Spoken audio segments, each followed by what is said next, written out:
The Life of Mary Baker Eddy by Sibyl Wilbur. Chapter 1. Ancestry and Genealogy. 40 years after the close of the American Revolution, Mary Baker was born in the town of Bow, New Hampshire. Her birthplace was a farmhouse in the midst of cultivated acres, situated on a crest of hills overlooking the broad valley of the Merrimack River. Bow was not a village, but a cluster of farms with a town government and 4 or 5 district schools, centers of education, and rural politics. There was a meeting house, as the homely phrase of those days described the church edifice, but many of the God-fearing of the community attended divine worship either in the adjoining town of Pembroke across the river, or in the neighboring city of Concord, the capital of the state, from which Bow is 5 miles distant. Bow was a rural settlement, but it was not remote from the stirring forces of the life of its day. The men who owned its homesteads had been born in the heat of political struggle. Their mothers' birth pangs coincided with those of a nation. They were born individualist and Democrats. New Hampshire, a mountainous state, originally covered with dense forests, had presented to its settlers a stern struggle with nature. The grandsires of the men of this day had been forest clearers, woodsmen who had hewn down a wilderness of pines over 200 feet in height. Their sons had grown tall and sinewy like the trees they felled. New Hampshire lay on the Canadian frontier, and the French and Indian War had swept it. Its exposed settlements were constantly menaced by the Indians, and during the wars with England, subject to dissents from Canada. In those early days, the sons of New Hampshire held back the red men from the less exposed colonies, themselves coming face to face with that treacherous warfare of the forests. This life of woodsman, mountaineer, and Indian fighter had produced a generation of physical giants. Intellectually, these men had been well nigh as vigorously exercised. The colonial settlement had been fraught with bitterest disputes over grants and re-grants from England, and the surveying of those woodlands was made in the heat of contention.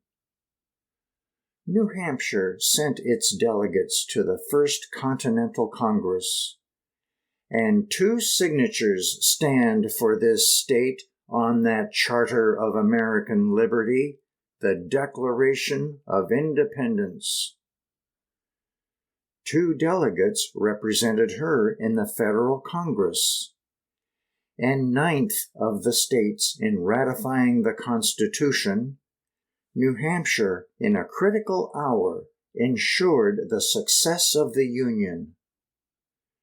2 New Hampshire regiments were at the Battle of Bunker Hill. The Battle of Bennington, that turned the scale of the war, was won by New Hampshire and Vermont troops under General Stark, who bore a commission from New Hampshire. All through the War of Independence, New Hampshire's contingent to the army was liberal. When the war closed, New Hampshire men returned to the duties of clearing farms, building schoolhouses, and worshiping God. Dartmouth College was founded in 1789, and soon the little red schoolhouses marked the crossroads newly surveyed. 60 or 80 pupils was the average attendance at these district schools during the winter months, and learning was prized in every home. Thus were men living, acting, and feeling in the early years of the 19th century in this particular community. Religion, schooling, politics, and every man his own master, the owner of his own land, made that early American life a throbbing, vital experience. Men who counted in these communities could not be ignorant and unsocial. They were robust from contending with nature and savages, intensely patriotic and versed in statescraft, as they had but recently been evolving a constitution for the New World. Religious, for they were re-establishing a Church of Christ, suiting it to democracy, where each man must meet God for himself. Scholarly they were, too, in a large sense, for they read the best books of England and studied the journals of the day, jealously watching the old world, that the new world of their dreams might not be found wanting in intellectual progress. These men founded colleges. For 6 generations, the Bakers had been in New England. Their history is exactly the history of the typical son of New Hampshire. They had swung the axe, carried the surveyor's chain, shouldered the musket, fought off the savages, and taken part in government and the establishing of churches and schools. Mark Baker lived on his own farm, a tract of 500 acres inherited with his brother James. His father was the largest taxpayer in the colony. Mark Baker was a justice of the peace for his township, a deacon of the church, a school committeeman, and for many years chaplain of the state militia. His friends were the clergy, the lawyers of Concord and surrounding towns, a governor of his state, upon whose staff a son served. A future president of the United States was an occasional guest at his home. But his friends also were astute men of business, mill owners, builders, men destined to change the character of the state from agricultural to manufacturing. The family life at Bow was not set in a deadly routine of depressing labor. To so conceive it is to fail to rise to the true viewpoint which shall help us to understand the character we are considering. There never was a time in history when a people were more alive and progressive than the Americans after the War of Independence. There was no neighborhood in America more admirably situated to reap the full benefit of that peculiar, intense spiritual culture than was the town of Bow, 5 miles from the city of Concord. Franklin Pierce and Daniel Webster were reared under these identical conditions. Emerson and Hawthorne have declared the conditions admirable for developing genius.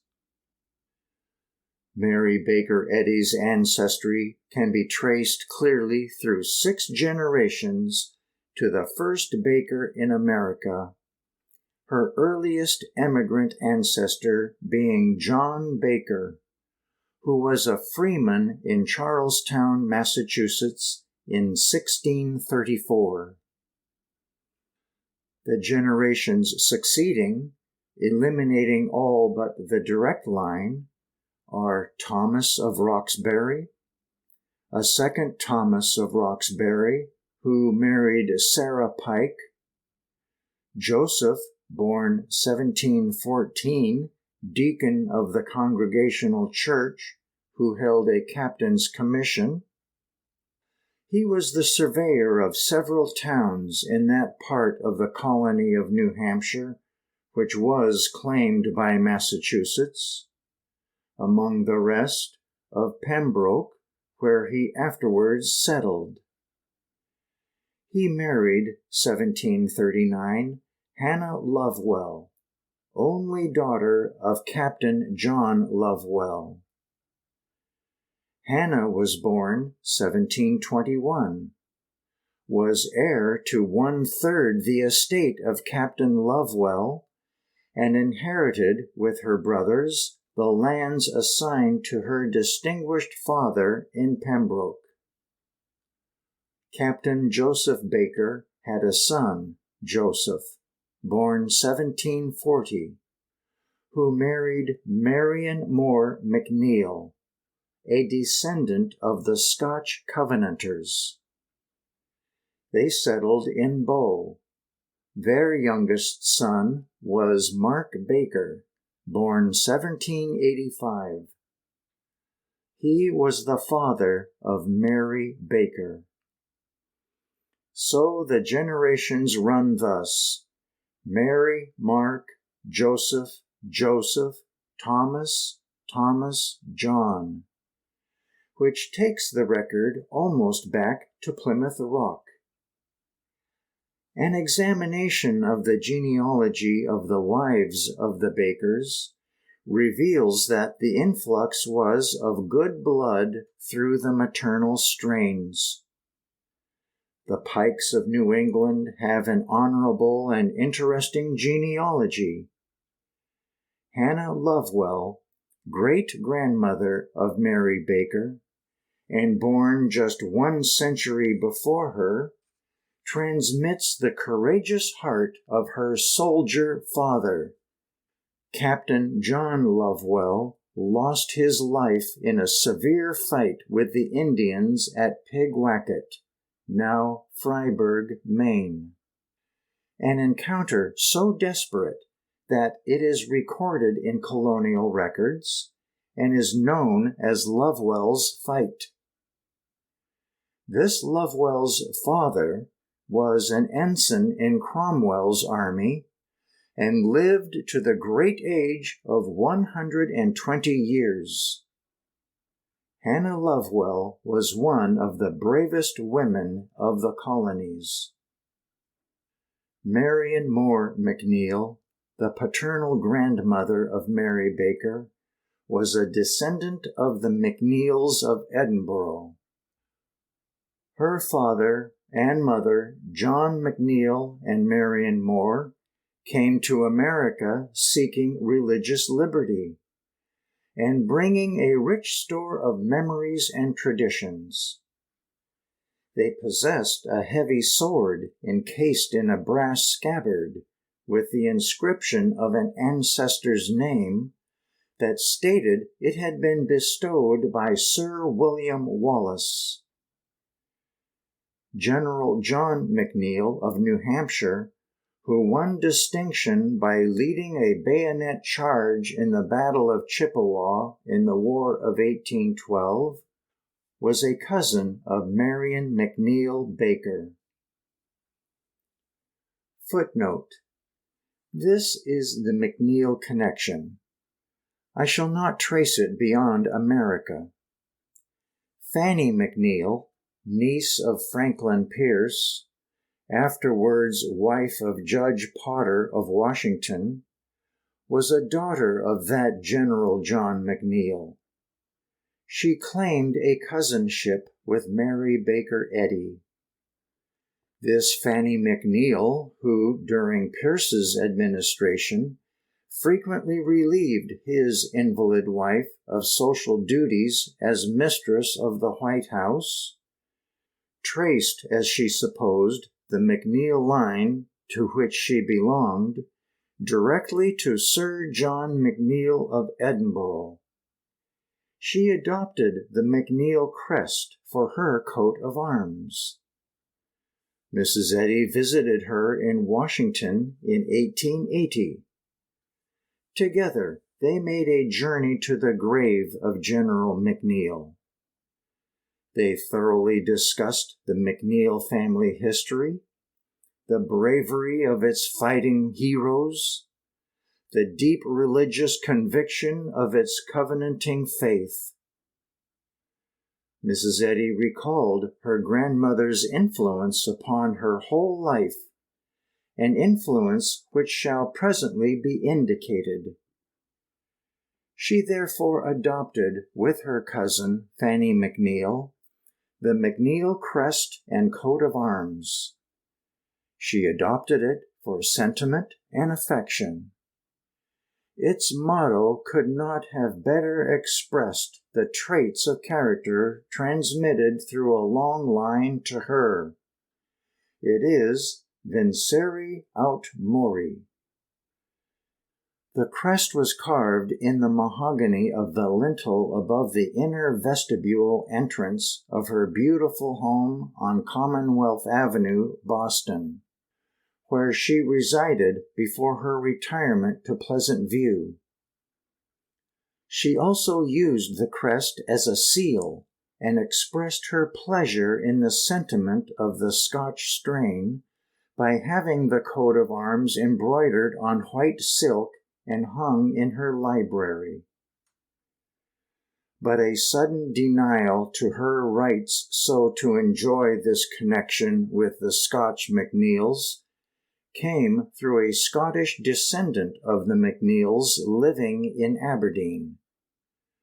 Whereupon Mrs. Eddy had a thorough investigation of her genealogy made, and being unable to establish the accuracy of Fanny McNeil's genealogical claims, upon which she had hitherto rested, she requested that all biographers refrain from connecting her with the Right Honourable Sir John McNeil, G.C.B. of Edinburgh, sometime ambassador to Persia.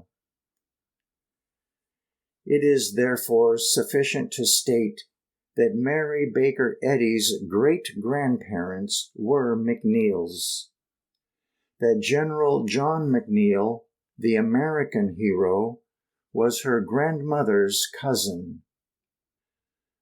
Leaving the Baker genealogy for Mrs. Eddy's maternal ancestry, in the same history of New Hampshire families, it is stated that Mark Baker married Abigail Ambrose of Pembroke. She was the daughter of Deacon Nathaniel Ambrose, a man at once pious and public-spirited. He gave the money for the first Congregational church built in Pembroke. Mrs. Eddy's mother and the grandmother of Hoke Smith, ex-governor of Georgia, were sisters. Governor Smith's father wrote the following letter at the time of a public discussion of Mrs. Eddy's family, a discussion which lacked a proper comprehension of the family's standing in its community and its honorable connections.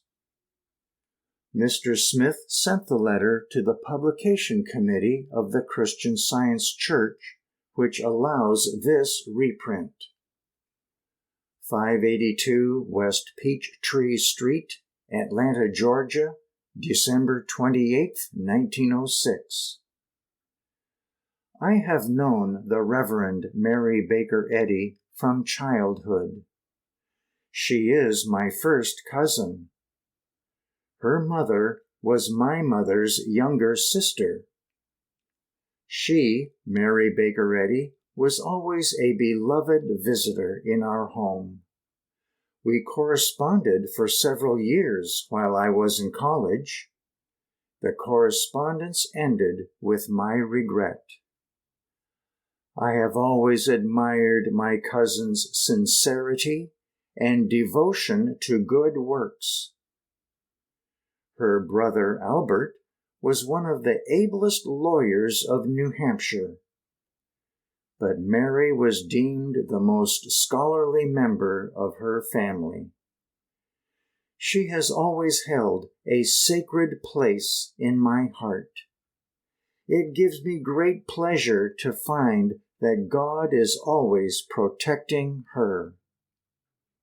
H. H. Smith.